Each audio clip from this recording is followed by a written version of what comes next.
Y'all to give me attention. We'll go ahead and try to get started here so we won't get too far behind. I'd like to ask Lee Cromley to come up here and open us up with a word of prayer.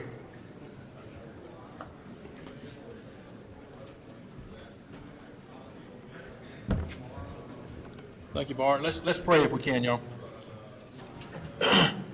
Lord, as always, we just are humbled to come into this place, come into your presence right now. We just thank you for the opportunity you give us to come here today, to fellowship, to learn from each other, and to grow as an industry. So we thank you for that wonderful privilege you give us here today. Help us to never take for granted the ways that you guide us and direct us, all the things, the great gifts you give us in life that we sometimes let the challenges of the day cloud out of our minds. So we pause for a moment just to recognize you in our lives, your presence, your love, the grace that you show us in all things. Lord, we lift up, as we come into this meeting, we come in a lot of ways with a little disappointment with the challenges of the past year, the storms, the difficulties we faced. So we just lift up those who may feel a special burden today. We ask you to be with them and pick them up and strengthen them for the days and the years ahead. We just pray, Lord, that as we face these challenges, whatever they may be, whether they may be challenges with farming or challenges with life in general, we know, Lord, that what we need is an eternal perspective on our temporal lives. We just pray that each day of our lives we can more and more see our challenges, see our lives through the eyes of eternity. And so many times the things of this world go strangely dim in the light of your glory and grace, as the song teaches us. So we pray that, Lord, that above all things, that we may learn to view our lives from eternal perspective. Lord, we ask you to be with us this day. Guide us and direct us. May all that we say and do be to your honor and your glory. Amen. Thank you, Lee. I'm a little lost for words this morning. As I was headed over here this morning and coming down the road and the sun was coming up and knowing I was headed to this meeting and had to face all these farmers this morning, I was thinking about how the year went and the challenges we had. And I guess the thing that come to my mind the most is when the morning after Hurricane Michael come through, and but we didn't sleep much that night. And as the sun come up, and as soon as it got where I could see, my wife said, "Where are you going?" I said, "Well, first thing I'm going to see if we got any cows on the road, and then I'm going to go see how bad it is." And the first patch of cotton I drove up to, I almost got sick. So, but we all in this together, and it's been tough, but we're going to make it. And another thing made me think was, used to when I was coming up, and we had a bad year or something bad happen, I'd say, "Diddy, what we going to do?" He said, "We're going to hold our head up and keep moving." So that's what we're all going to do here in Georgia. We're going to keep our heads up and keep moving, and next year's going to be better. He always told me that too. But on behalf of the Georgia Cotton Commission, I'd like to thank each and every one of y'all for coming today.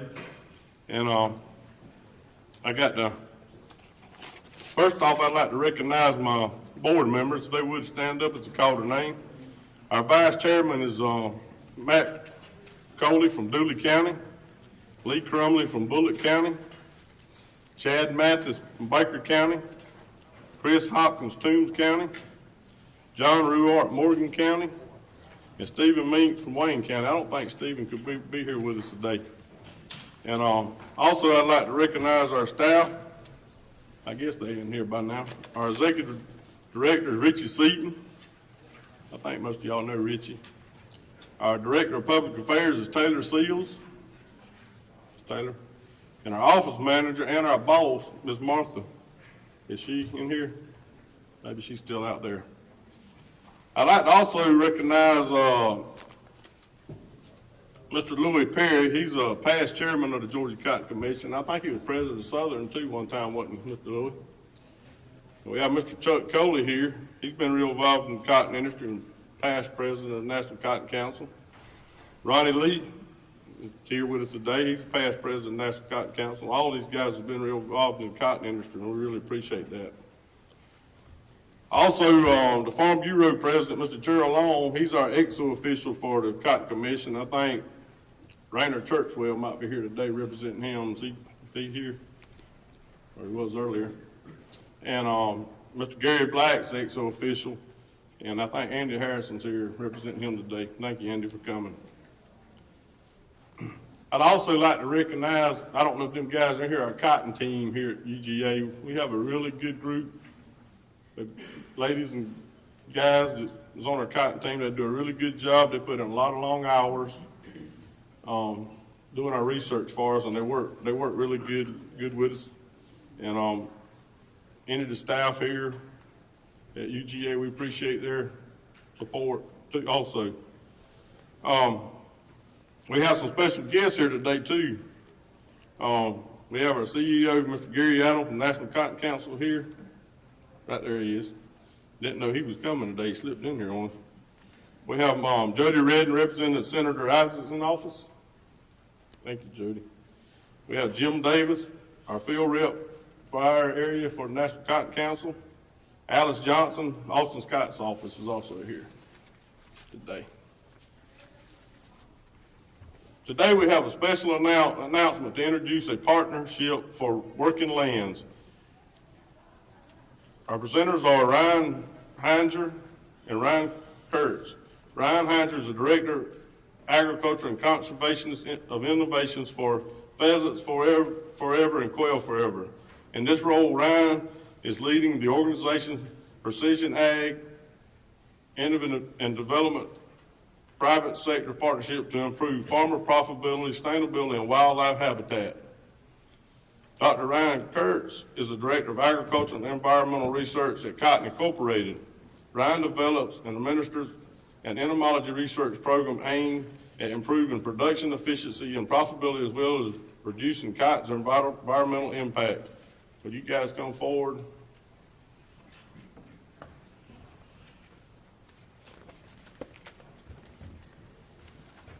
Appreciate it. Thank you, Bart. I'll get it started. I'm the second Ryan. I'm Ryan Kurtz with Cotton Incorporated. Been with the company about 7 years now, and we're going to give an overview of a project. We got a grant through the National Fish and Wildlife Federation looking at improving quail habitat on cotton farms. And all of this is kind of wrapped up in at addressing some environmental goals. I don't know if all of y'all are aware, but within the last year or so, the U.S. cotton industry set a series of environmental goals that we need to reach within the next 10 years. And these goals are aimed at increasing soil carbon, increasing land use efficiency, decreasing greenhouse gas emissions, decreasing soil loss, decreasing water use, and energy use. And so all of these environmental goals are kind of at the intersection of profitability and promotion. And I say that because we're going to have to do something different to reach these goals, and it's either going to be reducing inputs or increasing yields or both. And that puts us right at that intersection of profitability and promotion. And if we attain either of those goals or both of them, it's just going to make it easier for us to promote cotton as the fiber of choice for brands, retailers, and consumers. And it's going to make farming acres more profitable. And so this kind of ties into the project that we're working. I was at a sustainable agronomy conference this summer, and I heard Ryan give a talk on a project they had somewhere in the Midwest. I believe it was at Iowa. It was looking at it was a corn farm and pheasant habitat, and they were looking at yield maps and trying to identify areas of these cornfields that were either underperforming or the guys were annually losing money on, and looking at how could they address that area of the field, change practices, or either looking at government programs to introduce wildlife habitat so you can stop putting money and inputs into acres and losing money and reducing and having a bigger environmental impact, and taking that area out so that your per acre profits are going up and putting it into pheasant habitat.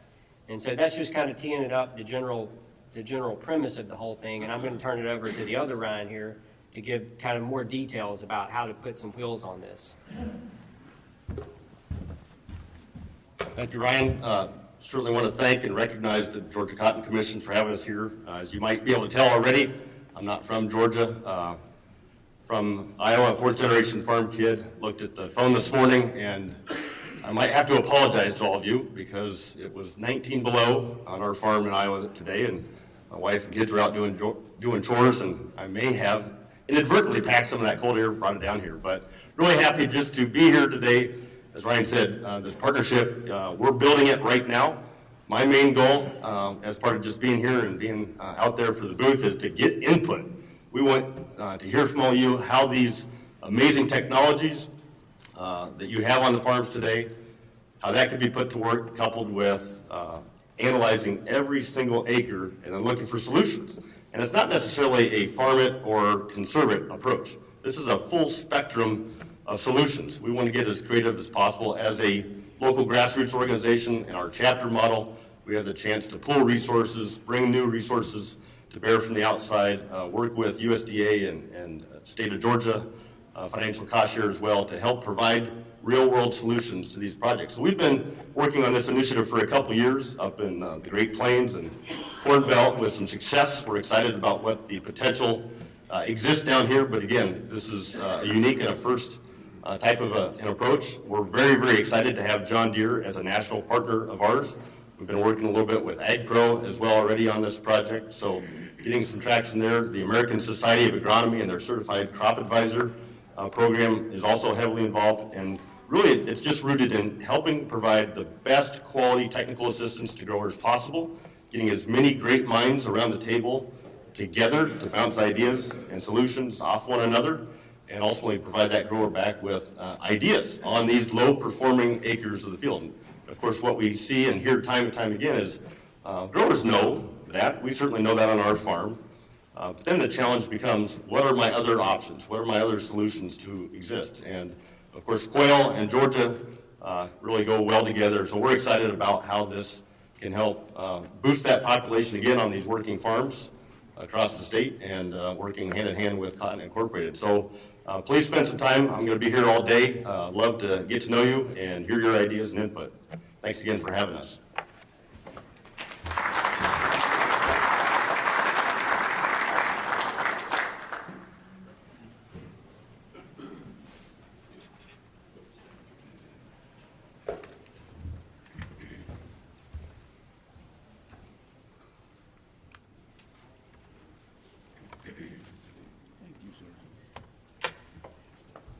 Good morning. Everybody nice and cool this morning. Hopefully Philip Roberts should be happy today because hopefully this cold weather killed a lot of bugs for us. But I'm Richie Seaton, Executive Director of the Georgia Cotton Commission. I've been around 100 years, and I hope all y'all know me. If not, please introduce yourself to me. But I want to thank y'all for being here today. We got a great crowd and a good program, and I want to start off by telling you a little bit of some of the things that the Cotton Commission does on y'all's behalf. And you know, I got to thinking about it and was telling one of my board members yesterday, you know, I know these folks get tired of listening to me because I talk about the same thing. But our core programs seldom change. We make additions, we make subtractions, but we always have a good, strong program, and we've been doing it for 53 years on y'all's behalf. First of all, couldn't have a nice program like this without our sponsors. So I encourage y'all to go visit them and tell them you appreciate the support that y'all give you and your farms, also what they give us through the commission, and you know, we couldn't do without them, so let's give them a good hand.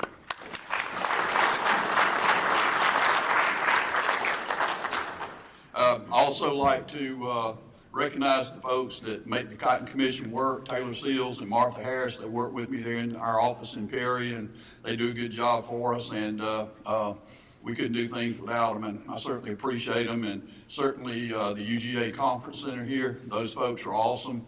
They always do a good job, and you never have to ask them what you want more than one time, so we appreciate what they do for us. Farmers pay the commission $1 a bale, and I always like to start off by showing how your dollar is spent. We spend about 40% of the budget on organizational support. Southern Cotton Growers, a regional organization, and also the National Cotton Council. Both these organizations work on policy, regulatory issues, and whatever, and do a tremendous job on our behalf. You're going to hear speakers from both of them as our program moves forward. As far as research goes, we spend about, let's see here, about 39% of our budget usually on research, and we spend about 14% of our budget on overhead and operations, and the remainder of our budget, 16%, is focused on promotions and whatever. We spend a lot of money or time supporting FFA, 4-H, various other ag organizations, trying to make sure that cotton's name's in front of them and they know how important it is to our state. Research, In 2018, we invested about $628,000 producer dollars in programs of research. In 19, we invested about $718,000. We fund somewhere between 20 to 25 projects every year, depending on the ask of the projects and what our budget allows. Everyone's reviewed. We asked the folks at Cotton Incorporated to review them. We do an internal review process, and our farmer board makes the final decision. Excuse me. And all of our research is, number one, we want to make sure that we're in sync with what our industry is doing, and we also want to address the problems that our producers have, and everything we fund in research, we want to make sure that it helps you become more efficient and more competitive on your farm. We have a wide range of projects, anywhere from support of the research and extension cotton team to cotton breeding. One of the things that we are funding for 19 that I'm particularly excited about is some nutritional work being done on cottonseed that could lead to a big improvement in that market and the demand for that product. Sustainability. It's one of the things that our industry and all agriculture is confronted with today. You can see these are the U.S. cotton industry sustainability goals for the year 2025. This was made up through the National Cotton Council. A group of producers and staff got together. These are reasonable, common sense goals that are attainable. A lot of things that you do in these goals are on your farm. You're already doing. And as we move, some of my friends probably from Los Angeles. No, New York, I'm sorry. Anyway, these are things that are common sense and they're in place. Our retail customers, their customers want to know and make sure that the products that they're buying are sustainably manufactured and grown. And we're fortunate Matt Coley serves on that task force with the council, so we do have a good bit of Georgia common sense involved there.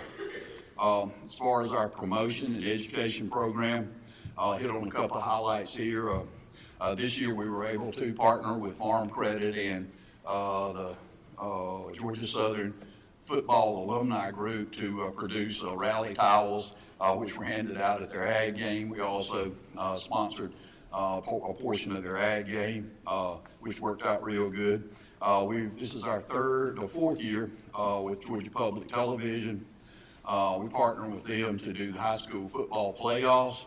We moved to the playoffs this year to stay within our budget, and most importantly, it had a much larger reach of folks.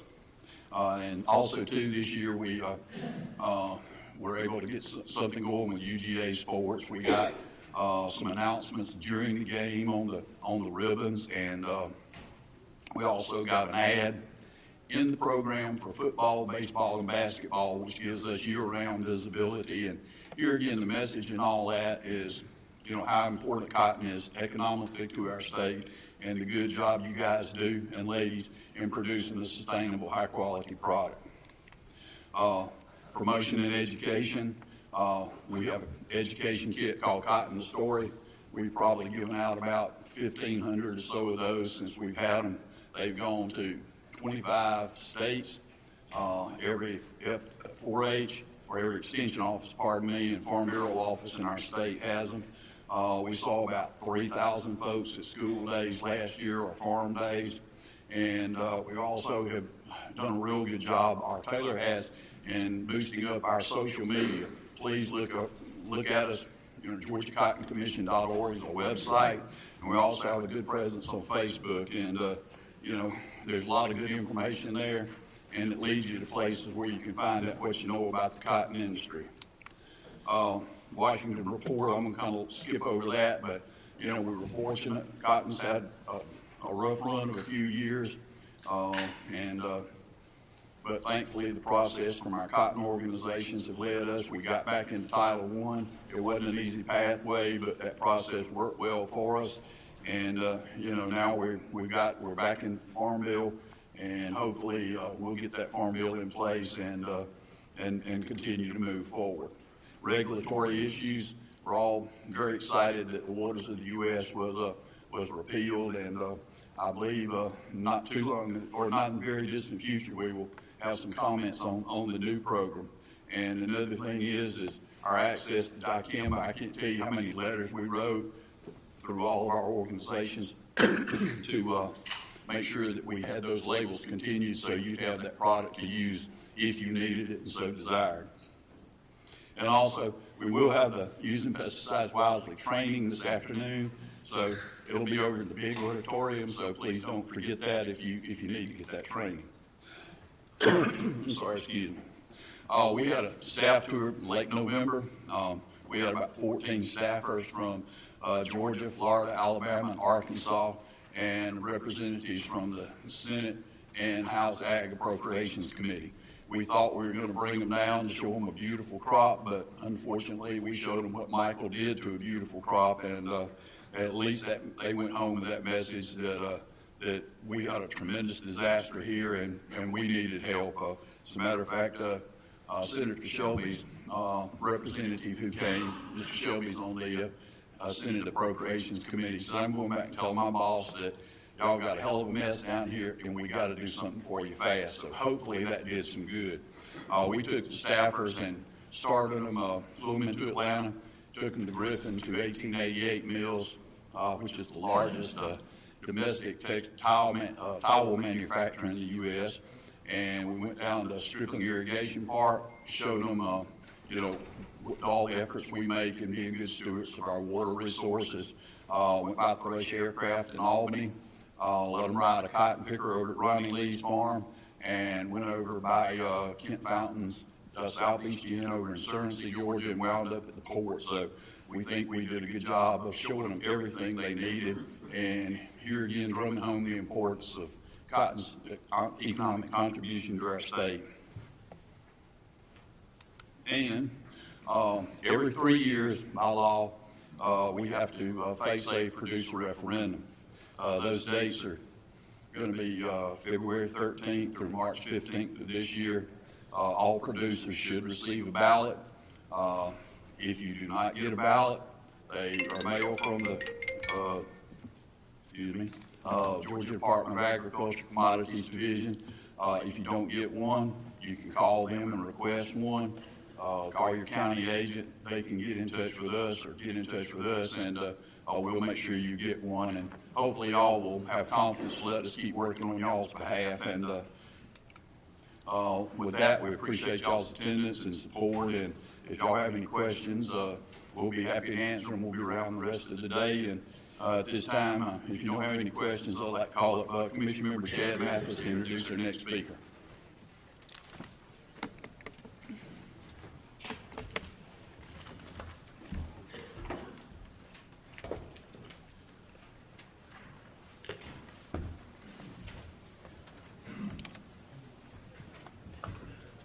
I'm on duck. I have to duck most everywhere I go, so I'm on duck the microphone. I want to thank each and every one of y'all for being here today, and I also want to thank all the sponsors for making this meeting a successful meeting. This morning we're going to introduce Mr. Lee Cromley. He's a cotton and peanut farmer from Brooklet, Georgia. He's currently serving as the president of Southern Cotton Growers, which is an organization that serves thousands of cotton producers across Georgia, Alabama, South Carolina, North Carolina, Florida, Virginia. Dave Rubenecker is the CED of that organization.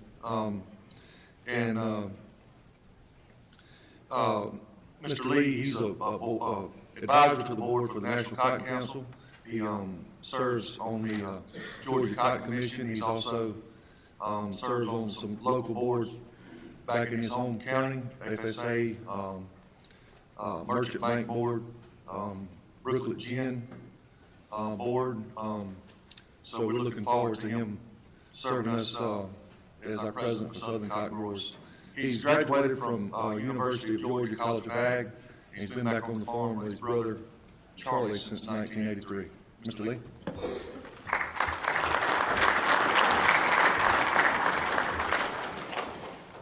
All right, I appreciate the opportunity to be with you for a few minutes today. I appreciate Richie and Taylor asking. I'm here today on behalf of Southern Cotton Growers. Chad's already given about half my talk, so but we'll make it out the best we can. Southern Cotton Growers is an organization that represents the 6 southern states, as has been mentioned. Before I get into that, I want to acknowledge a few people, past presidents of Southern Cotton Growers from the state of Georgia. Mr. Bob McKenna, I hadn't seen Mr. Bob today, but he's a past president. Mr. Louis Perry's here as a past president of Southern Cotton Growers. Ronnie Lee is a past president of Southern Cotton Growers. Then we have a guest from Alabama, Mike Tate, who served as the president of Southern Cotton Growers. So you can see we have a lot of representation on the board. Let's see, which one of these is it, Taylor? These are the 6 states that we represent. Every cotton grower in these 6 states, Virginia, North Carolina, South Carolina, Georgia, Florida, and Alabama, is part of the Southern Cotton Grower Organization. Now, a lot of people don't know that, but each grower is a part of this organization. So it covers a wide area. It covers the southeastern United States. I put this down as this is just personal observations over the years of my involvement with Southern. I narrowed it down to 4 things that I think the role that Southern plays within the industry. These overlap a little bit. We'll talk about a little bit of them real quickly. I want to talk a little bit about Southern, and I want to talk a few minutes, if I can, about maybe some personal experiences I've had being involved with Southern. So it's really going to be a two-part deal here. I narrowed it down to these 4 things: leadership opportunities, policy development, fundraising and lobbying efforts, and then industry support is kind of a wide-ranging thing. And these overlap a lot, but they're tied together. They're all important, I think, and it's all part of the experience of being part of Southern Cotton Growers. So real quickly, we'll go through a couple of these. Leadership opportunities. The current Georgia board members are these guys: Matt Bart, Chris Hopkins, Stephen Leach, John Ruark, and I left off Mr. Waywell Robinson. I apologize. I hadn't seen Mr. Waywell today, but he is our board member, one of our board members from Georgia still. We appreciate these guys and the time they take. We meet a couple of times a year for different things, and we appreciate these guys taking the time to be a part of it. Chad Mathis has just come on to the officer board. He'll be the next president from the state of Georgia. That'll be 4 or 5 years from now, I think. These are the guys from Georgia right now that represent the Georgia growers. I stuck this in there, and we'll loop back to this, but as far as leadership opportunities, one of the big things that I've gotten out of this is the opportunity to go to D.C. a couple times a year. Board members and in particular the officers go to D.C. several times a year. And Ronnie, when I started this thing, I hated that. I didn't want to go to D.C. I didn't want to walk the halls. I didn't want to do all that. But it's come to be something that I've learned a lot, and I've been exposed to a lot of things, and I wouldn't trade it. It's been a good experience for me. You're exposed to the nation's leaders, and I know there's a lot of negative things about D.C. that I share. There's a lot of good people in D.C. There's a lot of good folks up there that want to work for us and want to do good things for us. Sometimes it gets overshadowed by walls and things like that, but I still say there's a lot of good people up there. One last thing on leadership that we'll see. 2 of the last 3 National Cotton Council Chairman, Gary, 2 of the last 3 have come through Southern's rotation. I think that's pretty good, you know. So we appreciate Mike and Ronnie in particular for their chairmanship there. Okay. Policy development. Again, we'll talk real briefly about this, and I may loop back to it if I got enough time. All this goes hand in hand, but one of the things that a benefit to as a Georgia producer or a Georgia grower on this board is we interact with producers from all over the Southeast, and really all over the country. But in particular for Southern, it's all over the Southeast. And there's a lot of similarities, but there's a lot of differences too. And these are opportunities to understand each other's differences, but also to find some common ground. And so this is an important part of policy development. Have an opportunity to have input on cotton policy. It goes, Southern will come up with ideas or policies, and then have the opportunity through the council to express those opportunities. So really have a lot of input, a lot of say into that. And then again, we talked about this already, but the opportunity to go to DC and sit down face to face with the guys that are making the decisions. And so, boy, this is a one-sided room. Huh? Everybody's now here. Last one other thing, and this is something nobody wants to talk about. Everybody would say it shouldn't be like this, but the reality is it is like this. Fundraising is a big part of what Southern does. It just takes money, and it's not so much. What I've come to understand is it's more about making sure people get elected that have at least have an understanding of the needs of rural America, and that includes agriculture, but it's more than that. And if we don't participate in the process, we don't have the choice of liking the process or not liking it.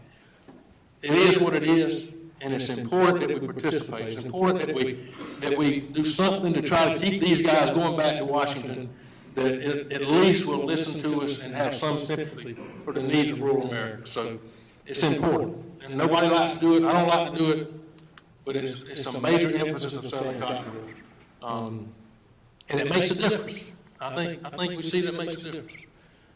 Each director participates on a certain level that's set for each director. We raised around, David, I don't know the exact number, but it was pretty close to that. Just at the annual meeting this past year, or this past couple of weeks. And then I want to talk just a minute about this, if we could. This is kind of a new thing that we're trying to promote.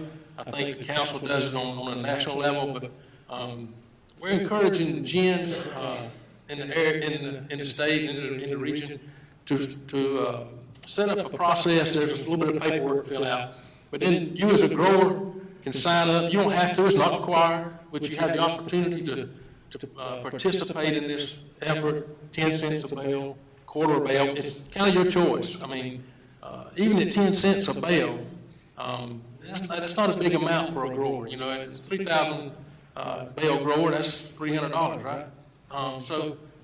But it makes a difference. So I would encourage you, if you're a janitor, to look at this. There's some paperwork. It's pretty easy to do. And once you get set up, it's a good process. If you're a grower and your gen's not doing it, go to them and talk to them and ask them if it's possible to do it. It comes out of your check. It's nothing that you ever see. It's and it's not a lot of money, but it makes a difference, especially if we can get a lot of participation. So fundraising is a big deal. It's nothing that, like I say, nobody likes to do it, but it's just a really important part of what goes on. The last thing is industry support. I put this in here just as a kind of a catch-all. Bruce, I put it in for you. 20% of Southern's budget goes to Council International, which is what we'll hear from in a minute with Bruce.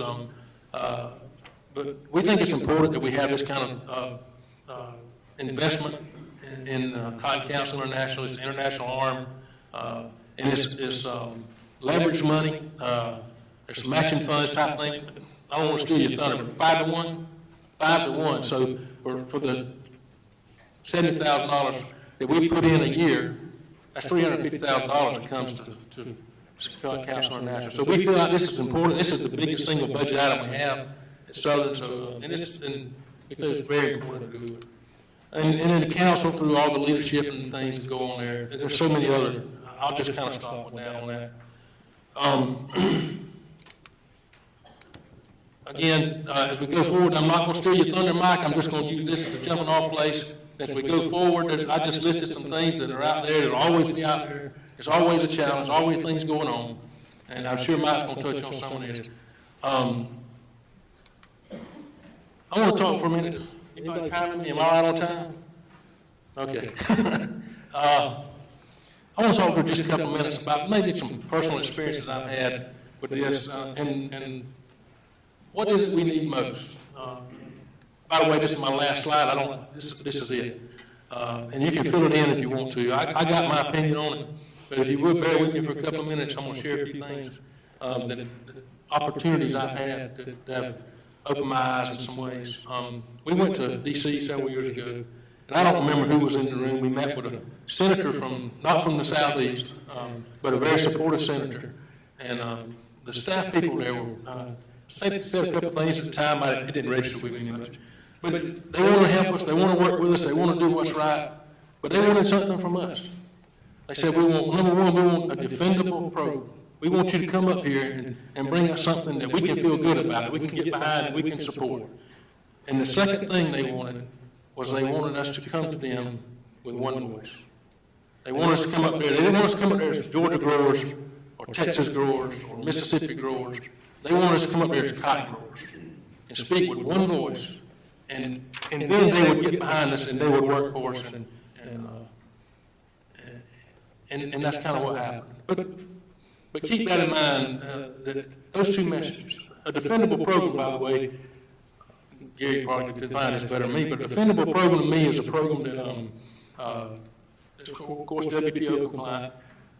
But I heard him say one time, are you up here because you want to maximize any kind of payment you can get, or are you up here to establish a sound, viable safety net that helps you when you need it most? And there's a big difference. It took me a little time to think about that. There's a big difference between a sound safety net program that is defendable, that's very politically acceptable, and to just be up there and maintain and try to maximize what we can get. And so, big difference to me. To go on, as we think about this question and talk about this question, one other thing I want to talk about. I had an opportunity several years ago to participate in a task force. I think Mike was chairing it, or he was ACP or something. It was one of the most difficult things I've done in my professional life.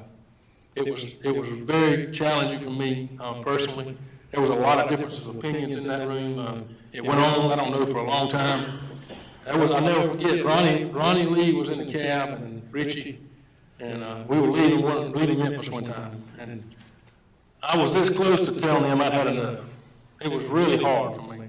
I'm not a confrontational kind of guy. I don't like confrontation. I don't do well with it. And I was about to sign off on it. I really was close to doing it. And I didn't because I felt like I had an obligation.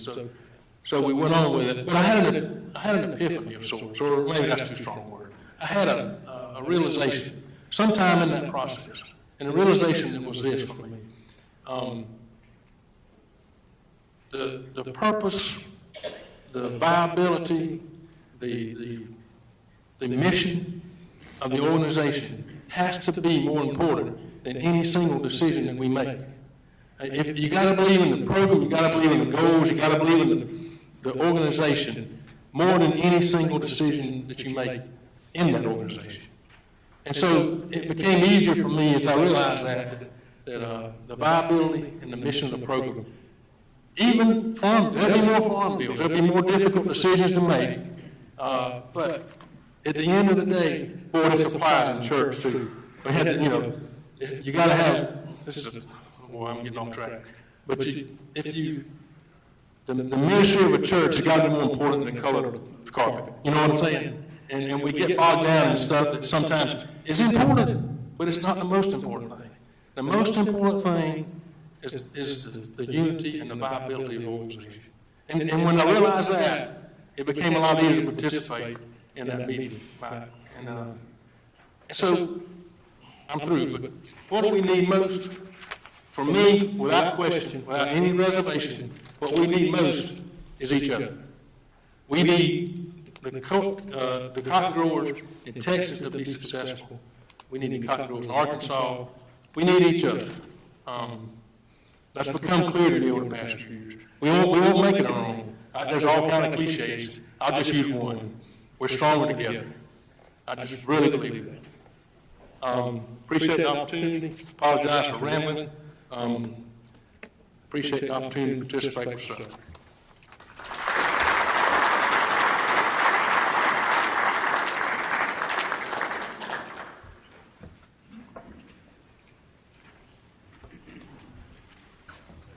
Thank you, Lee. When you go to these meetings, like Lee was saying, a lot of times there's a lot of controversy in there when the meetings start, and it may take a day or two to get it worked out. But usually it all, at the end of the day, people come together and get on the same page. Dave Rubennecker, you stand up, I apologize, you overlooked you a while ago. This is our CEO of Southern Cotton Growers, Dave Rubennecker. Our next speaker today is going to be Mike Tate. Mike's a good friend of mine. I got to know Mike, I don't know, 5, 6, 7 years ago when I first started getting involved in cotton industry from Alabama. He's actually been on my farm before. He's a real good farmer, nice fella, and if you ever call Mike's name, he's a friend. He's always a friend. Mike's a cotton, soybean, wheat, corn, and a pumpkin farmer from Huntsville, Alabama, who is currently serving as Vice Chairman of the National Cotton Council of America, the trade organization of cotton production in the United States. Mike is the former president of Southern Cotton Growers, former chair of the American Cotton Producers, board member of the Alabama Farmers Co-op, and staple cotton and board advisor for the National Cotton Council International. Mike.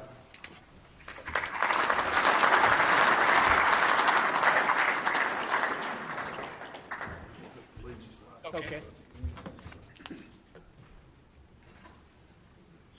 Well, thank you, Bart, and it's really good to be with you this morning. Good to have an opportunity to be back with you. It's been a few years, but I have spent some time with you before.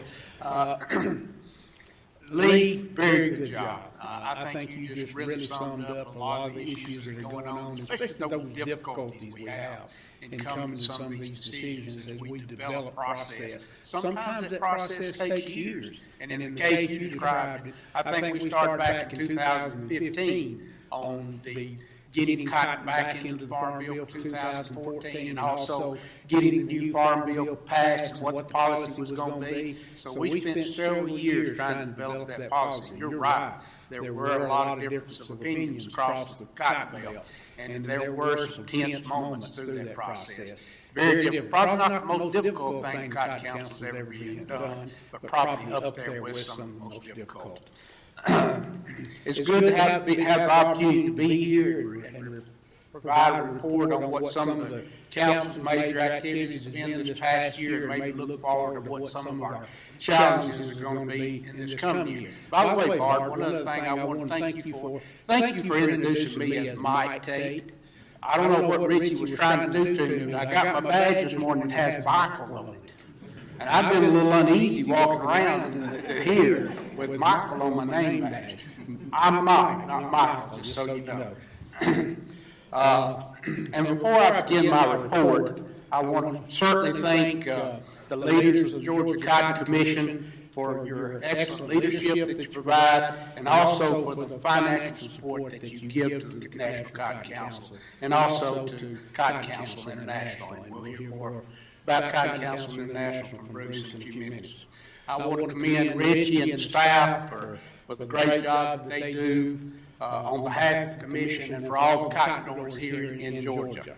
There are several leaders from Georgia who have served as the council's chairman. They've already been mentioned: Bob Clinton, Chuck Coley, and as recently as a year ago, Ronnie Lee. And each of these men have served with distinction in their time, in their role as chairman of the Cotton Council. So we want to thank them for their efforts, and they continue to be involved in council and industry efforts. So we thank them, Chuck. I also want to thank Jimmy Webb, who served as Cotton Council International President back in 2012. Thank you, Jimmy, for your support and your service. Of course, Bruce will be speaking in a few minutes. And you know that the CCI is the council's export promotion arm and continues to play a pivotal role in expanding the foreign demand for U.S. cotton and cotton products. I have to mention Louis Perry. Louis served as chairman of Cotton Incorporated. Of course, he's also been president of Southern Cotton Growers and served as chairman of the Georgia Cotton Commission. So, Louis, thank you for your service. I'd also like to recognize Ken Fountain, who serves as the General Vice President of the Council and also as Chairman of the Quality Task Force. That task force has been very busy the last 2 years. Kent's spent a lot of effort working on that, especially with the contamination issue. We'll talk about more about that in a moment. Also, Ben Evans, who is beginning his 5th year as the chairman of the Joint Cotton Industry Bale Packaging Committee. Thank you, Ben, for your leadership. And there are several other Georgia leaders who serve or have served as board members, advisors, delegates, and they hold key committee assignments for the council. So we want to convey our thanks for them and the time that you give. Many don't recognize the time and effort that these people give to the cotton industry. So I want to thank you today for the time that you do give. Getting into our report, the Cotton Council has been active on numerous fronts addressing U.S. cotton priorities in 2018. But our primary focus is to successfully address the economic challenges that face our industry. Several areas that we have been working on in 2018. I'll start with gin cost share. One of our goals has been to secure short-term economic assistance. The Cotton Council pursued another gin cost share program as a way to relieve current economic pressure. We were pleased when one of your own, Sonny Perdue, was appointed as Secretary of Agriculture. And more pleased when Secretary Perdue announced during the Farm and Gin Show in Memphis that the launching of a gin cost share program to offset a portion of the cotton producers' 2016 ginning costs was announced. There were several council leaders that were there when he made that announcement, and we had the opportunity to personally thank the Secretary for this program and his strong support of the cotton industry. We really appreciate Secretary Perdue and his support.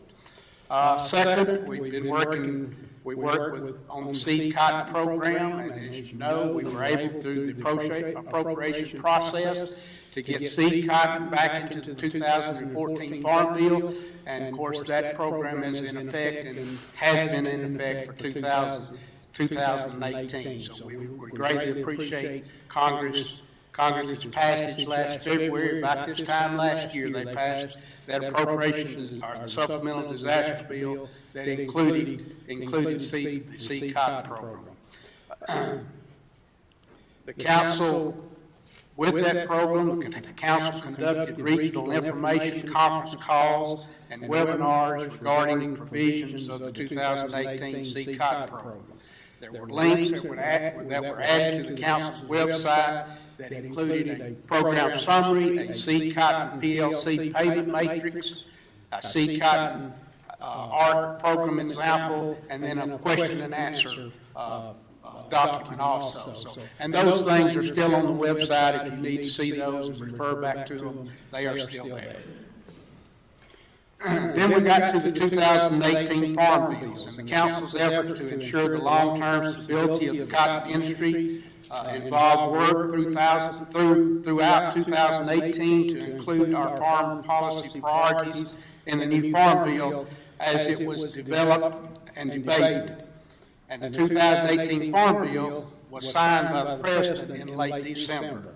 And that Farm Bill contains many of our industry's priorities, such as the continuation of the seed cotton ART PLC program that was passed for 2018, full access to the marketing loan program, with all marketing loan benefits no longer subject to payment limitation provisions. Also provided a yield update opportunity so that we can better align program yields with current production levels. And by the way, that new yield update will be available in 2020, which will be based on years 2013 to 2017. That's on top of the opportunity that we had in 2018 to update our yields used in 2009 through 2012 years. So that's two opportunities to update yields in 3 years, and it has been, David, I don't remember how long, over 20 years, I think, since we've been able to update our payment yields. So that's a huge thing for many of us. Also, maintaining of the effective crop insurance products that we have in the new Farm Bill, no reduction in current payment limits, and an adjustment to the family farm designation that will now include nieces, nephews, and first cousins, which was a very missing part of that family definition. Also full funding for the EAAP Technical Competitive Program. Excuse me. You know, we still have a domestic cotton industry in this country, and they are still our most important customers. They're not near as large as they used to be, but we certainly need to lend support to them because they are important to us. And of course, something that's very important to many of you today, and that's disaster assistance. I'm not going to say much about that now because Gary Adams, our president and CEO, is going to come up and address that a little further in a few moments. But that certainly remains a very high priority for the council and the ongoing work that we will be doing in 2019. On the trade front, the council's been very active, ranging from renegotiation of the NAFTA agreement and, of course, discussions regarding China's market access. Following the imposition of tariffs by the U.S. on Chinese exports, of course, China retaliated with tariffs against U.S. goods, which, of course, included cotton and textile products. And, of course, that action has significantly impacted U.S. cotton's current market share in China. The council has maintained a close communication with the administration regarding the impacts of these tariffs and to brief them on specific changes that need to be made to improve our access to China. Of course, all of you are aware that U.S. and China has agreed to hold up any further retaliation for a 90-day period and to give time to negotiate a settlement. And also, there's another round of negotiations that are scheduled for later this week, with the administration having set a deadline for March 1st for a new agreement. So we'll hope something gets done in that arena. Of course, the administration also agreed to provide up to $12 billion in support for the tariff mitigation program. This includes the market facilitation program that provides 6 cents a pound on our 2018 cotton production. There's also agricultural trade promotion program for the expansion of market promotion and development and activities in the export markets. And of course, CCI has submitted a request for approximately $20 million of that, so hopefully we'll see some action on that. Of course, we just spent the last 35 days in the government shutdown, and President Trump announced a deal with congressional leaders to reopen the government for 3 weeks while talks on the border wall are continued. Following that, the House and Senate passed their bills, and the President signed a funding bill that reopened the government temporarily, at least, until February the 15th. Of course, this action followed an announcement earlier last week that USDA would be reopening the FSA offices on a limited basis to take care of such things as market assistance loans, the market facilitation program, ARC and PLC, and the remaining WHIP program payments from last year. Of course, we expect that these critical services will continue even if the government is shut back down February the 15th. We'll wait and see what happens and hope something can be resolved. Of course, as always, the council's involved in a lot of regulatory issues, and numerous of those. We could probably spend an hour talking about those, but I'm only limited to just 2 this morning. Recently, the EPA announced a 2-year restoration and label extensions for dicamba. The council has actually worked very close with the EPA leadership to minimize the inclusion of any unworkable label requirements being considered. And there were some changes, and some of those can be a little difficult, but they are much better than what EPA was initially proposing. So the council has done a good job on working with EPA on that issue. EPA also recently announced a proposed rule for the waters of the U.S. to provide more clarity and less impact on private property rights, and the council will be filing comments on this proposed rule. Of course, all of you recognize that we've had a contamination problem within the cotton industry, and through its task force, the council is closely monitoring the instances of lint contamination being reported by our textile customers, and working to develop educational programs and to identify and provide support for research projects to detect and remove contamination at the gym. In May, we had a contamination summit where industry leadership came. John Deere and Tama were there. Also, we brought in members of the research community to work on this issue. And council was able to finalize and distribute to the industry and the educational program, and hopefully many of you have been able to watch those videos and see for yourself what the issues are and what our problem is. And we're also we've also identified some projects that that have been implemented on a small term basis, at least this year, in some of the gyms, on some of those experimental testings that hopefully will help us identify the contamination. We're continuing to make contamination and elimination a top priority so that U.S. cotton maintains its excellent reputation. And we do have an excellent reputation in the world. And this contamination issue does threaten that reputation. And I tell you, our reputation that we have of being the best quality cotton in the world, it has a value to us that we don't want to lose. So it's very important. I hope all of you realize how important this issue is and remain diligent to try to prevent that contamination in our finished product. In the area of sustainability, somebody's already touched on this. It's an ongoing challenge to continue to expand the acceptance by major textile brands and retailers that U.S. cotton is responsibly produced, and our growers are working to continuously shrink our environmental footprint. The Cotton USA Sustainability Task Force has developed industry-wide goals for measurable and continual improvements in environmental stewardship, farm productivity, and resource efficiency. The Council's board has approved a major expansion in this effort entitled U.S. Cotton Sustainability Trust Protocol. The protocol is an integrated data collection, measurement, and verification program that will document U.S. cotton production practices and their environmental impact.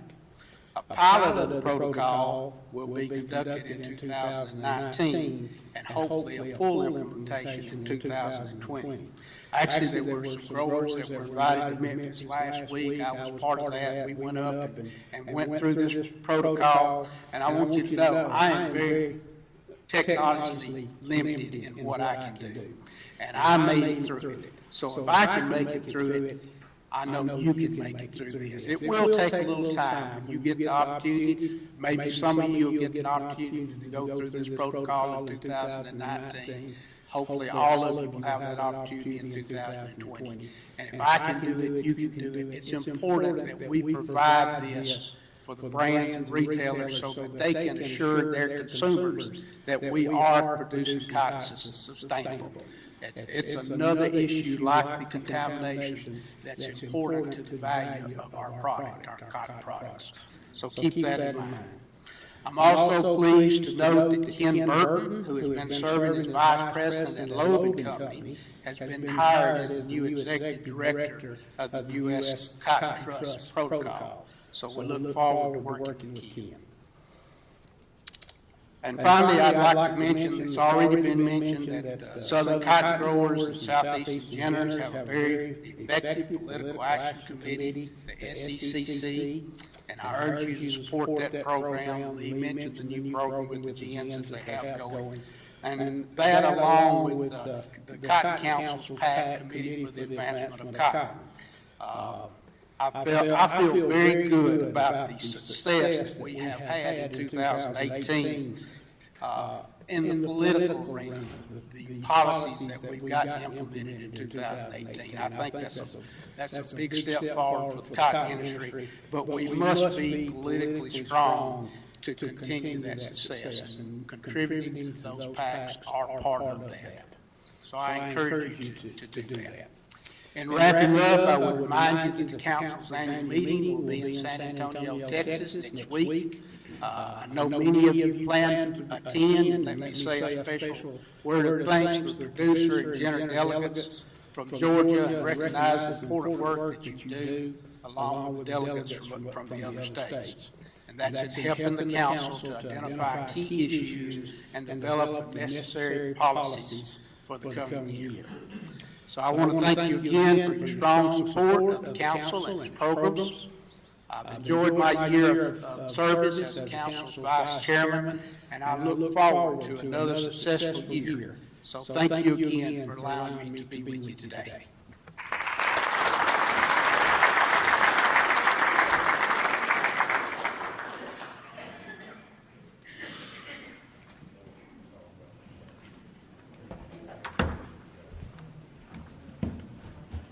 Good morning. All right, let's try it again. Good morning. One more time. Good morning. I figure y'all need to wake up because Bruce has lots of energy, I'm telling you. And I'm here to introduce Bruce Atherley. Nice long bio. I told Bruce I'm not reading it. I ain't reading the bio. I'm going to tell you what I know about Bruce. And I commend the council when they hired Bruce. You know, sometimes we get in a zone, we have box zones, we can't see but just little stuff. We need to think outside the box. So the council went outside the box and they hired somebody that didn't know anything about cotton. Nothing. But what Bruce does know is he knows a tremendous amount about marketing. And that's really what we needed at the time. He brought new energy, new ideas, and it's been great. In fact, Bruce probably may need to correct me, but it seems like your first year, 3 out of 4 days, you were away from home for sure, probably out of the country, meeting what I call our cotton family. And Bruce's area is not in the United States. He's across the world helping us. Bruce has done an outstanding job the 3 years he's been here and made big strides. And this is what we needed at the time, was somebody that thought different than we did. With that, I'm going to let Bruce give y'all an update.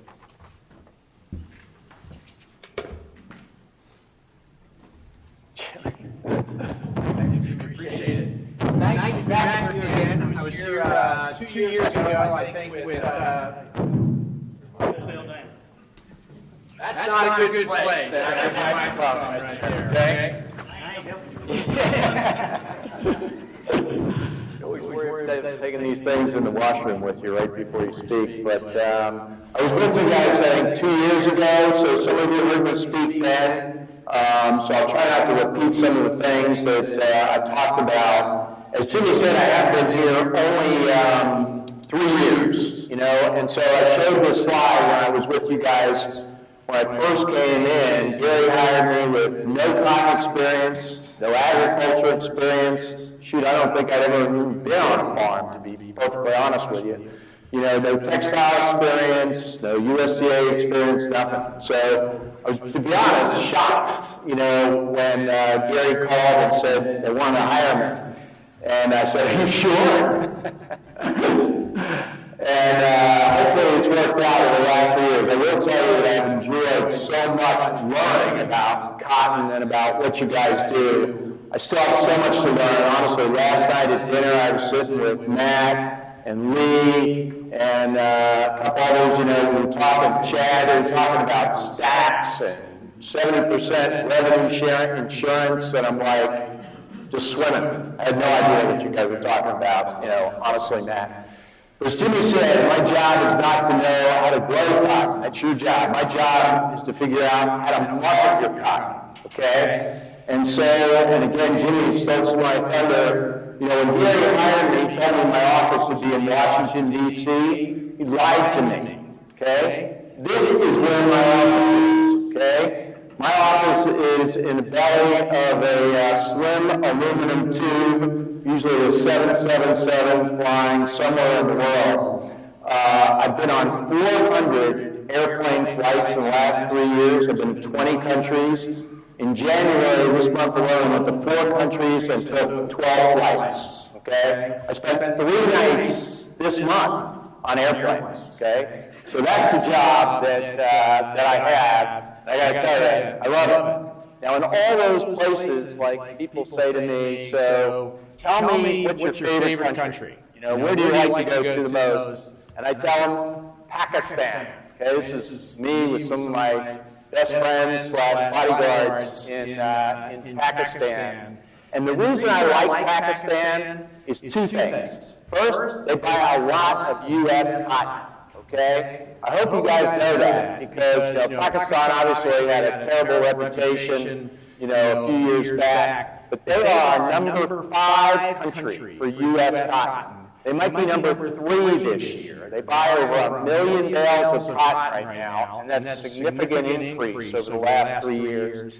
And the other thing is, when Americans go there, they are so appreciative, okay, that we are there and talking to them. So if any of you want to go to Pakistan with me, you should come. You will find it's a really welcoming family culture, probably different than anything else that you have ever read about in the papers. So always looking for volunteers. We don't force anybody to go to Pakistan because the State Department sort of like frowns on, going there, but it's all okay most of the time. Financials. Hey, just a quick note on money, because we talked a little bit about money. We get 20% of our funding from the cotton industry, voluntary contributions from people like yourselves, 80%, so that's that 4-to-1, 5-to-1 matching ratio from the U.S. government as part of the MAP, FMD, and we're hoping very soon through the Agricultural Trade Promotion Program, which we did. We actually applied for over $20 million of that program. We were supposed to find out how much we got on January 8th. We'll hopefully find out this week. It's all, because of the shutdown, we couldn't get, any money. But I want to, again, especially say thank you to you guys for your support. It means a lot, and it means a lot for 2 reasons. One is Secretary Perdue, when I met with him about a year and a half ago, we had a group of people that are, get money from the USDA. He said, hey, tell me how much skin in the game, how much money, cash, the cotton industry is putting into your program, because that's part of this whole, what they call this private-public partnership. USAID isn't going to give us money in this 5-to-1 match unless we're getting money from the cotton industry. So we need you, and so we really thank you for your support, which again comes from the Southern Cotton Growers Association. But I'll tell you what, without your support, we can't go do anything to market U.S. cotton. And again, especially, I know it's been a super, super difficult, challenging year for you guys. We're looking at one of the best crops on record, and then it all went away in a blink of an eye. And hopefully this year will be better, but again, especially in a challenging year, we appreciate your support. So here's my agenda for today. I want to give you a quick overview of, and this is a video that, for those of you who come to the annual meeting, will show there, that tells you what did you get for your money in 2018 from CCI. Okay, it summarizes basically in 5 minutes all our activities. Then I'm going to take you through a few slides on China, talk about our export situation. I'm going to talk about a new initiative, sustainability, what we need from you, and a summary. But first, let's look at what CCI does. And if you don't know us very well, some of you, again, know us super well, like Jimmy's been past president, many of you have been on trips with us. For those of you who don't know what we do, we are your marketing and promotional agency, okay? So we're talking to your ultimate customers for U.S. cotton. I know you're selling to merchants and co-ops, but they're selling to the spinning mills, and so we are talking to your customers. Here's what we did in 2018. Cotton Council International, or CCI, positioned U.S. cotton as the cotton the world trusts through promotional events in more than 50 countries under its Cotton USA trademark. These events aim to make U.S. cotton the preferred fiber for mills, manufacturers, brands, retailers, and consumers, and drive export growth of fiber, yarn, and other cotton products. The total value of U.S. cotton fiber and value-added U.S. cotton exports was approximately $8.4 billion. Cotton USA events in 2018 focused primarily on three facets of CCI's promotional strategy: educating mills, manufacturers, brands, and retailers on the advantages of U.S. cotton, facilitating connections across the global supply chain, and promoting innovation with U.S. cotton. CCI collaborated with the National Cotton Council, Cotton Incorporated, and Supima to form strategic partnerships to extend marketing and technical support around the world. Some of Cotton USA's primary events in 2018 included the Biennial Sourcing USA Summit, the Hong Kong Sourcing Fair, and Cotton Days across Asia. These events all accomplished goals of educating participants on U.S. cotton's advantages, such as sustainability and quality, creating valuable network platforms for buyers and sellers of U.S. cotton, and promoting innovation. We thank you for your business. We're excited to have you, and I hope you enjoy the show. Cotton Days in Bangladesh, China, Indonesia, Japan, Korea, Taiwan, Thailand, and Vietnam brought together Cotton USA licensees and potential business partners while positioning U.S. cotton as the fiber of choice globally. Projected sales from Cotton Days are expected to reach nearly 3.6 million bales, valued at $1.37 billion, based on post-event survey results collected by CCI. Cotton Days are one-day promotional and educational events designed to reach key decision-makers throughout the global textile supply chain. We want the U.S. to be the supplier of choice of cotton fiber. The leaders of the global cotton community gathered in Scottsdale, Arizona for the Biennial Sourcing USA Summit, now in its 10th year, to discuss how the future of the industry will impact their businesses around the world. Cotton sellers, buyers, global visionaries, and other key supply chain decision makers participated in conversations about the influence of innovations on consumer demand for cotton and production of higher quality and more sustainable cotton grown in the United States. On the post-event surveys, 88% of mills agreed that the summit educated or convinced them of the advantages of U.S. cotton versus alternatives. As a result of the summit, mills expect to purchase an additional 1.9 million bales of U.S. cotton next year, a value of $715 million. We continue to get new technologies on board with us as they see the value of partnering with Cotton USA. The Cotton USA Hong Kong Sourcing Fair brought together nearly 400 participants, including sourcing executives and manufacturers from more than 20 countries. The sourcing fair featured one-on-one meetings in a private trade fair setting, an educational seminar on U.S. cotton's benefits, and networking events. After the event, post-survey results showed that 96% of attendees indicated that the quality of U.S. cotton was better than cotton from other regions. Attendees also reported sales and purchases over $550 million as a direct result of the event. In addition, post-survey results showed that 88% of attendees plan to purchase or sell additional bales of U.S. cotton, valued at $900 million over the next year.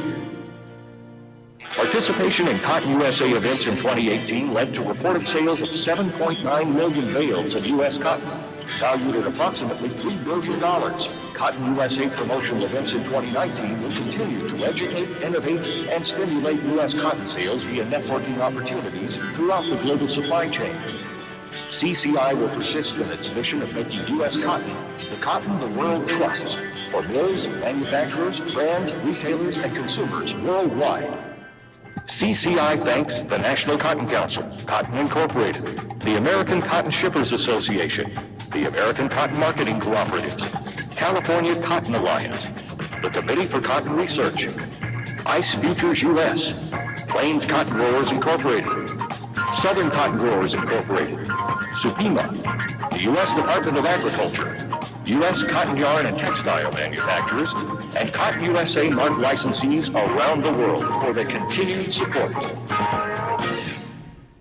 Okay, so that's a quick summary. By the way, you saw, I don't know if you recognize a couple of producers in there. We have Ted Schneider, who's our CCI president this past year, producer from Louisiana, Barry Evans, who's a producer from Texas.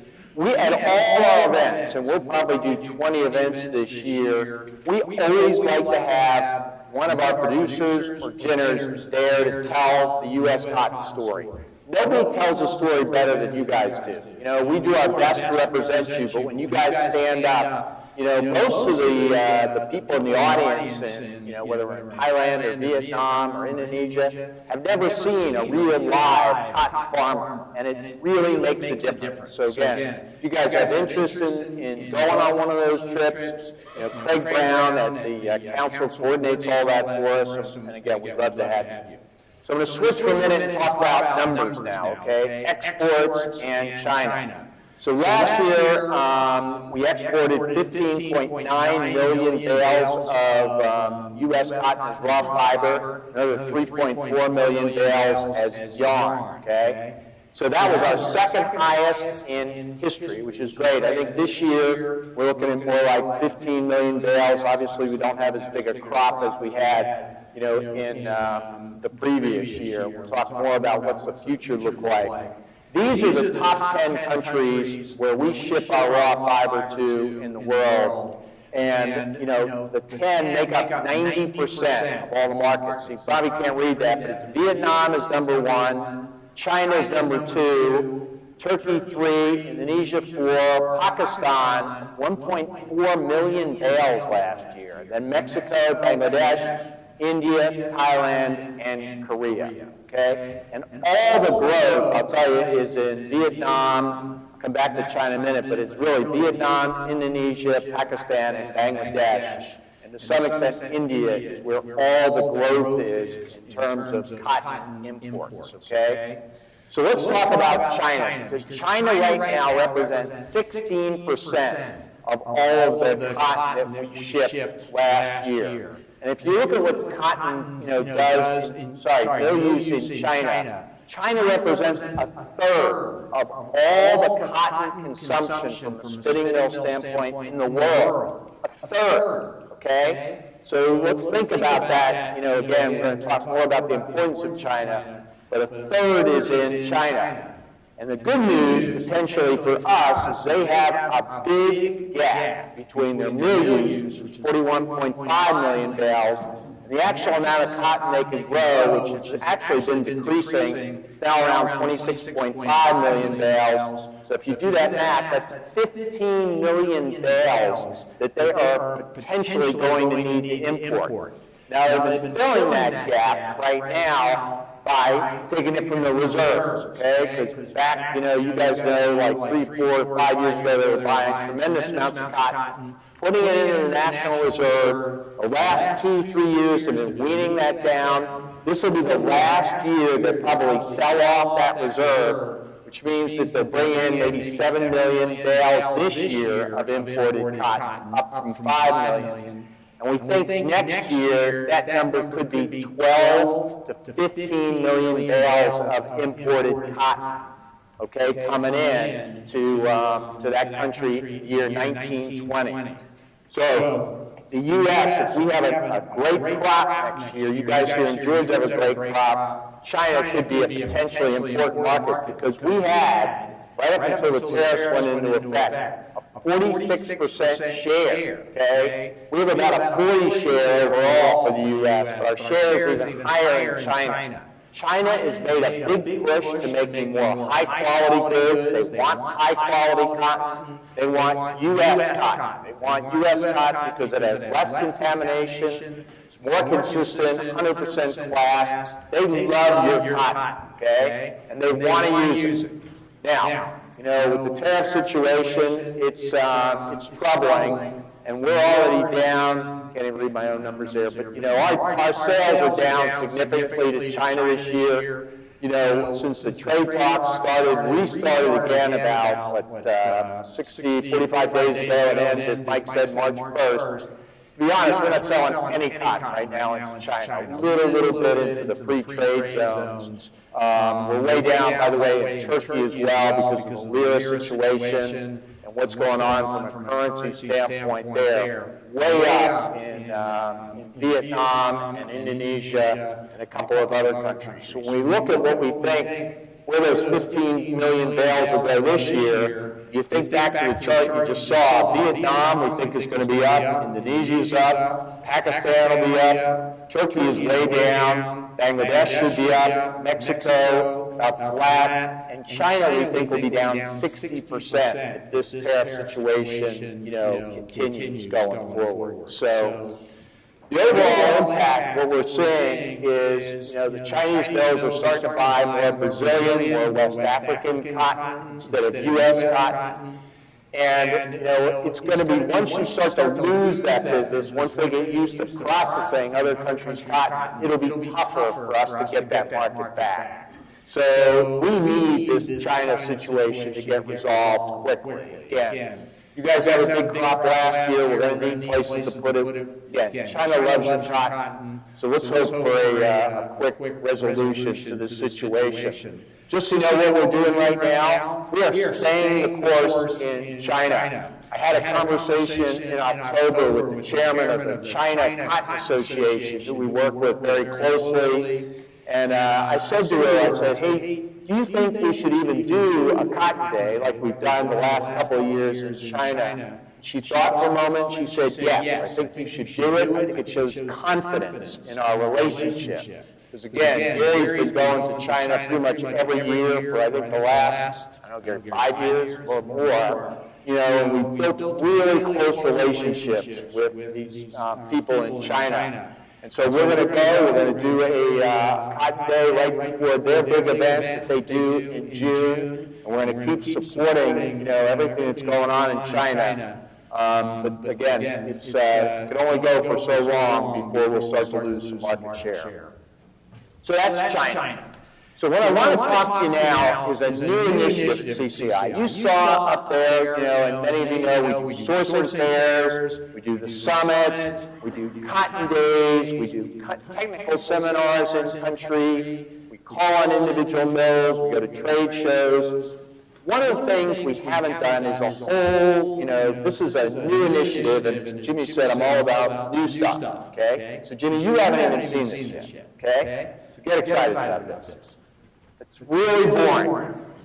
All right? I'm warning you, this is really a boring initiative. It's also, I think, maybe the single most potentially impactful initiative that we're going to have going forward. I don't know yet, but it is, again, it's a little on the boring side unless you've been in a spinning mill. So we'll talk more about that, unless you own a spinning mill.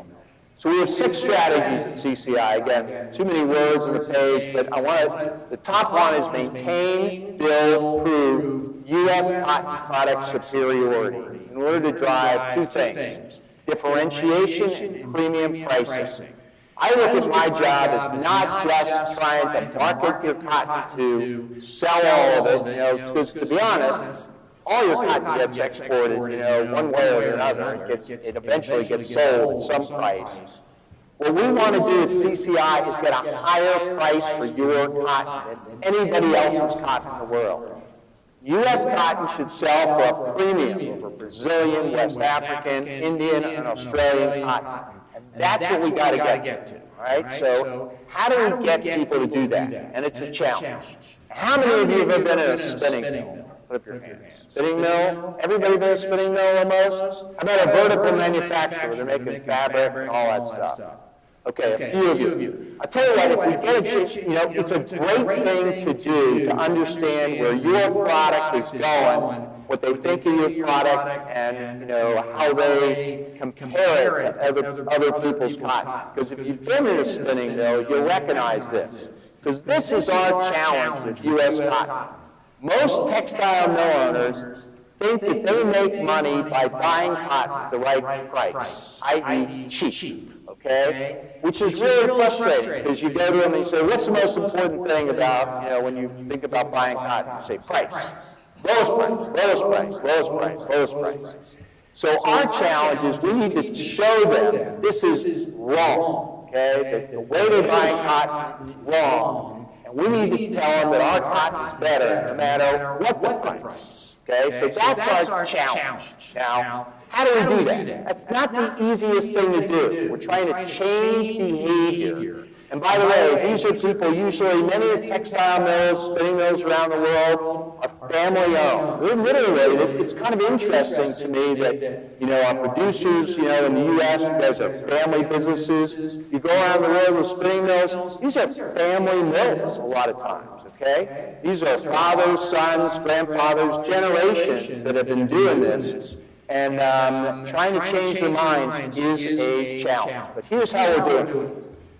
We've hired textile experts to do controlled experiments, studies in mills, to compare various countries' cottons at all stages of the manufacturing process: spinning, fabric manufacturing, dyeing and finishing, cut and sew, all the way through, to see is U.S. cotton better or not. Then we communicate the results, and then we subsequently work with what we call doubting mills and new users of U.S. cotton to help them get the proper value out of U.S. cotton.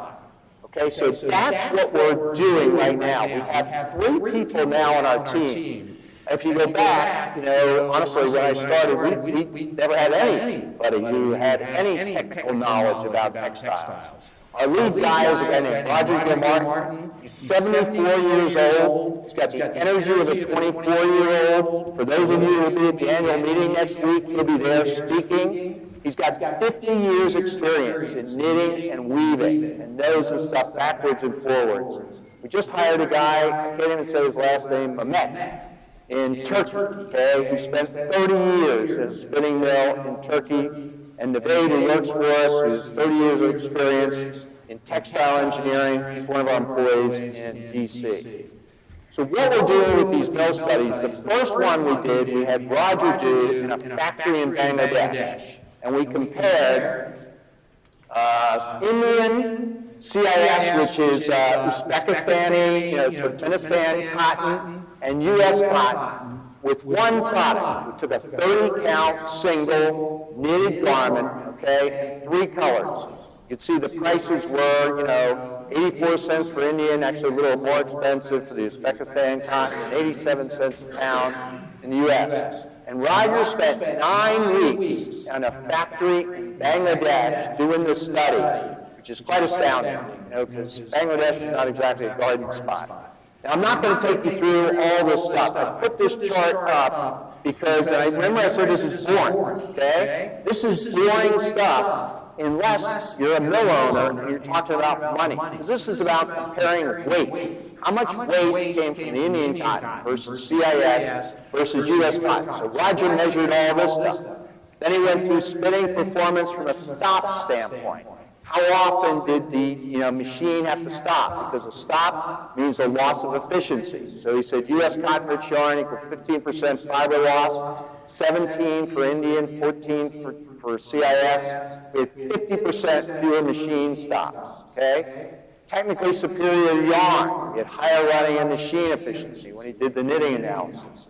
Cut and sew, and this is a big deal in terms of rejection, because when you get to the end, you've invested. It's kind of like you guys, honestly, this is literally analogous to the hurricane you just had. You've put in all your money, right? All your inputs are in. Here's your final product. Well, if the product gets rejected because it's got, a imperfection in it, or it's got RA, then all of a sudden all those inputs are wasted, okay? And so what we found was basically at the end that U.S. cotton had lower fiber loss, improved operating performance, higher quality, considerable financial advantages. And so we've taken this now around the world, and we're doing this. So at cotton days, at technical seminars, we're telling people about this study. And then we're saying to them, would you like us to come into your factory, look at your factory, and see if we can help you with U.S. cotton? So I'm going to let Roger now tell you, we just did a second study against West African and Brazilian. I'll let you hear from Roger about that study. This is not the final video, by the way, it's work in progress, but it gives you an idea of what we're doing and why we're doing it.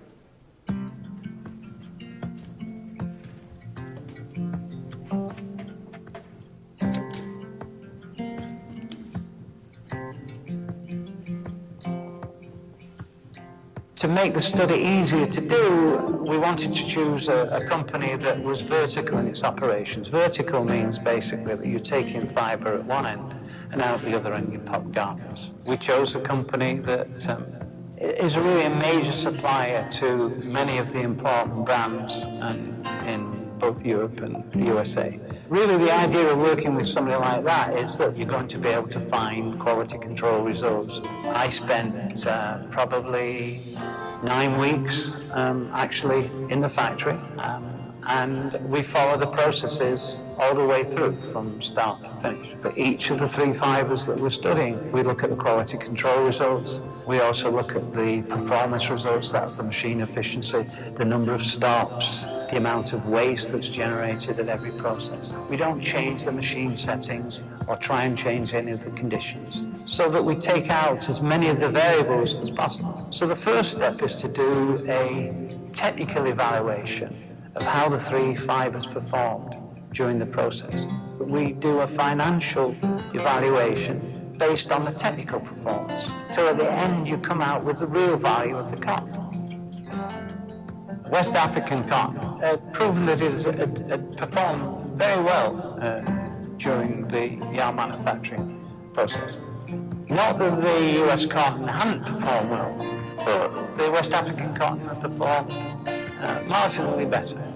The Brazilian cotton performed very poorly in spinning, with awful results in both the quality of the yarns, but also in terms of stops in spinning. They were probably 200 times greater than we've seen, for example, with the West African cotton. By the time we left yarn manufacturing, West African cotton was slightly in the lead. The thing that surprised us a little bit was the Brazilian fibre performed as badly in spinning, and yet during the dyeing and finishing, it had not been as disastrous as we were expecting. And I think all that does is it illustrates an important point that actually yarn quality is not always a reliable indicator of how final garment and fabric performance is going to be. The main problem that we experienced with the West African cotton was really in terms of foreign fibre contamination. Despite the technology that they had, He's living it going through the process. West Kind of trying to eliminate contamination. the foreign fibre, we still had foreign fibre contamination. So that was the real problem with the West African fibre. They were causing major reject. 35% of the West African garments were rejected at the end of the process, against 4.5% of the US garments. You know, that's a massive, massive difference. And when you put a financial value on that, you know, I don't think there's going to be any change in the price of the cotton market that will ever compensate for that difference. A horizontal spinner could maybe look at the results of this year's study and say, oh, well, the West African cotton performed very well in yarn manufacturing. Therefore, you know, I ought to be using more West African cotton. My message to that spinner would be, yes, go ahead and make that decision if you don't really care about the risks you're taking in alienating your customers downstream, because you're going to be providing them with a product that at the end of the day is going to cause them major rejects. I mean, anybody that deals with any of the major brands and retailers in the world, no, you send them something that is not what you promised them. You send them something later than you promised them. The next thing you can look for is a chargeback, and those chargebacks can be enormous. Raw material losses during the processing obviously have a major impact on the final cost of a garment. If you ever go in a spinning mill, depending on how good the air conditioning is, you'll see fibres all the time in the air. So you're losing fibre during the knitting process. During the dyeing and finishing, you lose fibre. That's where US cotton really starts to show its value, because fibre losses were minimal when compared to either the Brazilian or the West African. So when you couple those losses with then the advantages you get in terms of higher production efficiencies, less stops, and then finally having a garment that you know at the end of the day is going to be contamination free. I think, at least, the real value of using US cotton. Brazilian cotton was about 2 cents a pound cheaper than the US cotton price, and the West African cotton was about 1.5 cents per pound more expensive than the US fiber. By the time we got to the end of the process, the Brazilian fiber had gone to being 18 cents a pound more expensive in terms of the losses that we'd seen during processing. And the 1.5 cents advantage that the West African cotton had in the first place, by the time we got to the end, that had magnified itself to over 54 cents a pound disadvantage. The actual fiber price on the world market of cotton will never compensate for that.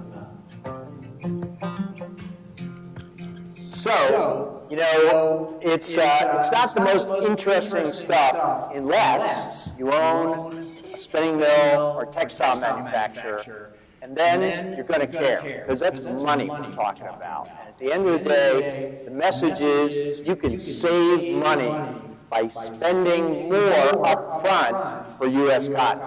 So you guys hopefully get a higher price, you know, for your cotton going forward. So, you know, what we do is we have Roger speak at like a big meeting like this. We might have, you know, 100 textile like executives. And of those, you're going to get a handful of people who say, Now, a lot of people say, oh, you know, the study's wrong. You didn't follow all the right things. But a handful of people say, that's pretty interesting. Could you come to my mill and see, you know, how that could work? So we have 2 mills in Pakistan where we did this seminar a year ago. We went to them. They were non-users of U.S. cotton. They bought 1,000 bales to start. They ran the experiment. They said, shoot, this is really true. And guess what? They're buying a lot more now this year. So that's how we're trying to convert these guys over.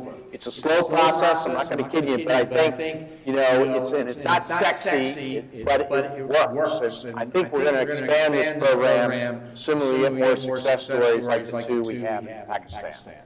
So a quick note on sustainability. It was mentioned by Mike before. We're developing the U.S. cotton industry, the U.S. Trust Protocol. This has been an initiative led by the Task Force, the Sustainability Task Force, the National Cotton Council, chaired by Tate Schneider, again, producer from Louisiana. And why is this important? Okay, it's important because brands and retailers are increasingly demanding BCI cotton, particularly in Europe. When I'm in Europe with brands and retailers, all they want to talk about is BCI cotton.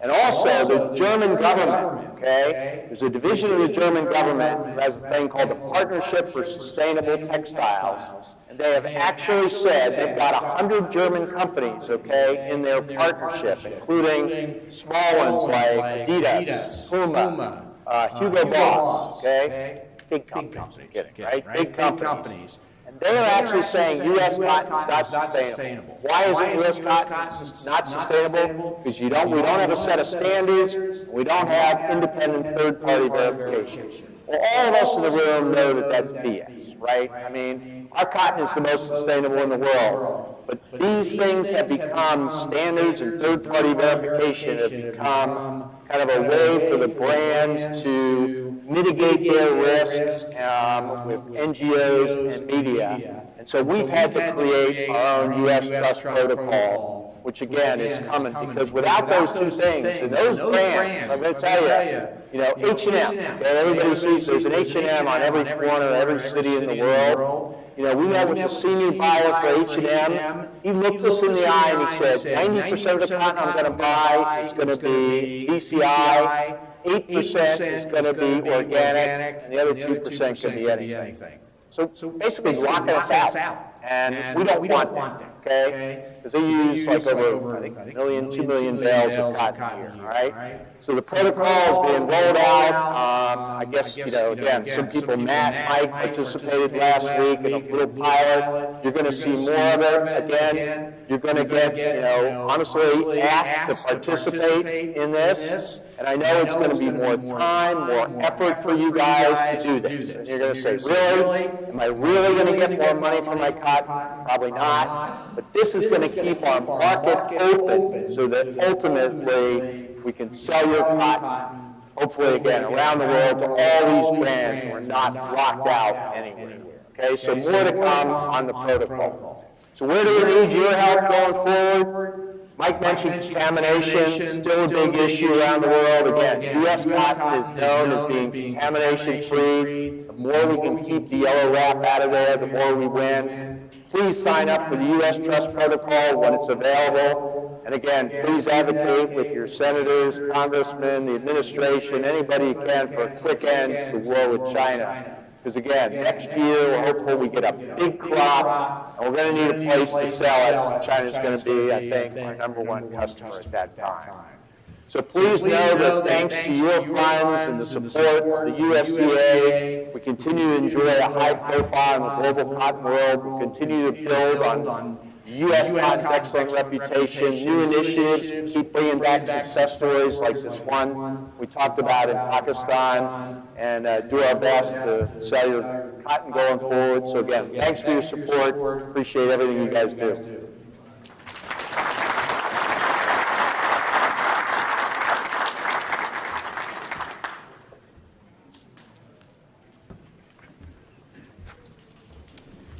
As cotton producers, we have good years and we have bad years. And those bad years are always difficult to go through. But I've always said that the most difficult thing that you can experience is to go through a season where you've done things that you needed to do and have a beautiful crop ready for harvest and then watch it disappear in front of your eyes. I've been there. That's difficult to deal with. So I know that y'all are interested in whatever disaster assistance that may become available, and you want to hear some more on that. So I've asked Gary Adams to come and maybe give you some more details of what may be going on. If you don't know, Gary grew up not too far from here, across the state line in the Dothan area. So he's one of us, and Gary, come share with us. Well, thank you, Mike, and I'll keep my comments brief and certainly echo, I thought Mike said it very well. Can't express enough how sorry the industry was and how our hearts go out to the producers in the southeast that were hit by Hurricane Michael. I saw just a taste of it around my parents' home in near Ashford, Alabama, in the southeast part of the state. I know as it came across Georgia. It just hit at about the worst possible line and the worst possible time to come through. And just to briefly update you on some of the activities that are going on and what we're continuing to work on disaster assistance. There certainly is still a very strong focus in Washington, D.C. on the need for disaster assistance. It has been an industry push, and we have continued to work very closely with Georgia Cotton Commission, with Southern Cotton Growers as well, in terms of trying to convey the need that's there. Just a couple of things to quickly update you on. The House took action. This was really during the time of the government shutdown. The House took action to pass appropriations bills to reopen the government. That did include a disaster assistance package. And that was largely brought forward by Congressman Bishop, who now is in a very good spot of being chairman of the House Ag and Appropriations Subcommittee. But it was also amended by an amendment that received support both from Congressman Bishop as well as Congressman Austin Scott. He has been very active in this process. And that would provide $3 billion for disaster assistance for crop and livestock losses. It would largely be modeled after the wildfire, hurricane, and indemnity program for the 2017 crop with some improvements. and essentially trying to look at some of the factors, the whip factors that are in place in the 2017 crop, and perhaps provide a little bit more of a bump in those whip factors that can convey a little bit more support back to producers. But the general approach of whip in 2017 is what was included in the House bill for the 2018 losses. Now, obviously, that passed the House, but it didn't make it out of the Senate because it didn't have border wall funding. The Senate also took up a couple of packages during the shutdown. Neither one of the packages passed the Senate, and again, couldn't reach the 60-vote threshold in the Senate. But I will say in the Senate package is also essentially the same provisions that were in the House package regarding disaster assistance, so that $3 billion was included in the Senate package as well. So I think that's important to have, if you want to consider it a placeholder, or at least have votes on record when they were looking at some type of funding package that would include disaster assistance. And that's going to be what we continue to convey as well, is that when something moves forward to fund the government beyond February 15th, that there's some type of disaster assistance included. And as I was talking to Reese Langley in Washington, I mean, that is the vehicle that needs to move in order for disaster assistance to move. It does not, we don't see a path forward for disaster assistance to make it all the way through Congress and to the President as a standalone package. But we do think there's a good opportunity that when something is passed that hopefully funds the government for the remainder of fiscal 2019, and those negotiations are going on now, that the framework has been established, or at least the precedent has been set, or the need has been conveyed to have disaster assistance in that package. I think we've got obviously a critical window. I think those negotiations on what type of package that is, from a broader perspective, those negotiations are just now beginning, and they'll continue over this next period of about 2.5 weeks. But that's going to be a time for us to convey to the members of Congress, convey to our friends in Congress that the need that is still there, the importance of trying to hopefully get a package together that can get approved by Congress by mid-February, and that can move forward. So there's still work to be done. I believe there's been a good foundation laid. It's not in any way, shape, or form. Nothing in Washington is a guarantee by any stretch. But I do think we've got still a good opportunity. We've got to continue to convey that message to our friends in Congress. Let me stop there, see if there's a question or two. I know we're bumping up against lunch, and I'll see if there's any other questions on disaster assistance. If not, I'll be around for a bit, glad to visit following the session. Let me just also reiterate the thanks of the National Cotton Council for your continued support for the activity of the Georgia Cotton Commission, with the great staff to have with Richie and Taylor. So thank you for the chance to speak here.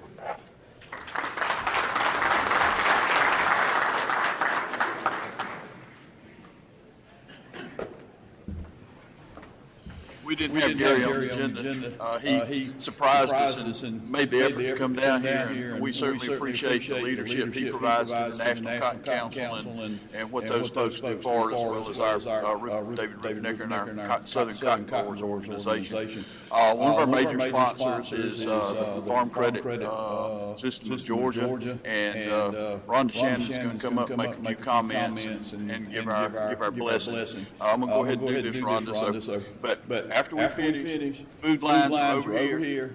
And if you'll go out the doors behind me, that would probably be better, because if you go out those doors over there, you're going to run into a log jam of folks. But we do appreciate y'all being here. Thank you for your attendance. The commission belongs to you folks, and if there's ever anything you have concerns about or needs, please let us know. Rhonda? Thank you, Richie. On behalf of all of the farm credit associations in Georgia, Ag Georgia Farm Credit, Ag South Farm Credit, and Southwest Georgia Farm Credit, we appreciate the opportunity to be here today and support luncheon, support you as cotton farmers, and support you as producers of some of the best products that we have in the world. What you do for the consumer is incomparable to anything else that we could find anywhere. We appreciate that. We are an ag lender. standard. We were established over 100 years ago specifically for that purpose. If you have any questions, anything that we can help you with, please let us know. We have representatives from our association and from our organization here today. And since I'm standing between us and lunch, let's pray and we'll go eat. Heavenly Father, we thank you so much for another day of life, and thank you, Lord, for the opportunity to come together and learn more about the career that you have placed us in and the career that we've chosen for our lifestyle. Lord, I thank you so much for the opportunity to live in the United States, and Lord, for the ways that we can learn about our trade, and Lord, hopefully ways that we can serve you better. Lord, I thank you for the way that you take care of us. Lord, remind us that we can't depend on the weather, we can't depend on the government, but Lord, that we need to focus our attention and our dependence on you, and you'll see us through. Lord, for the food that's been prepared, for those that produced it, for those that prepared it, Lord, as we partake of it, I pray that you'll bless all the hands that have been involved in it. Help us to be better Christians and better examples for you. All these things I ask in your name. Amen.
Right.